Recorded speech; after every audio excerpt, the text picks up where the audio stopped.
আজকে ভীষণ রোদ দিয়েছে, আমার দুদিন ধরে রোদটা ভালো দিয়েছে। আর এই গরমের মধ্যে ভীষণ ঘেমে যাচ্ছি। আজকে রান্না হচ্ছে চিচিঙ্গা ভাজা, আর তারপরে থাকছে মুসুর ডাল। আজকে ভিডিওটা দিতে লেট হবে আমার, কেননা তার আগে একটা ভিডিও দেখে নিয়েছেন অবশ্যই। সেইখানে দেখতে পাচ্ছেন আমি আজকে অনেকটা দূর থেকে হেঁটে এসেছি, যাদবপুর থানা থেকে বাড়ি পর্যন্ত হেঁটে আসলাম। আর এখানে রান্না করছি মুসুর ডালের ঢোকার ডালনা। 2 পিস মাছ আছে, ছোটো ছেলের জন্য হয়ে যাবে। বড় ছেলে যেহেতু মাছ খায় না, তার জন্য ওর জন্য এত কারুকার্য।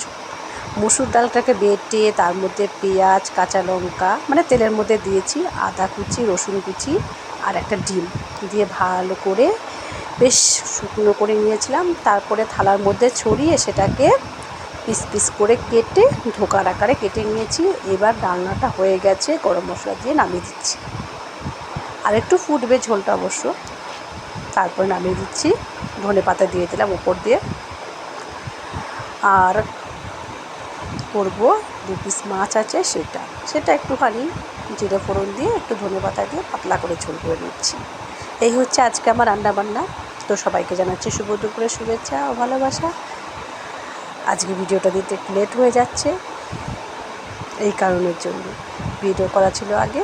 তো সবাই ভালো থাকবে, সুস্থ থাকবেন, টাটা।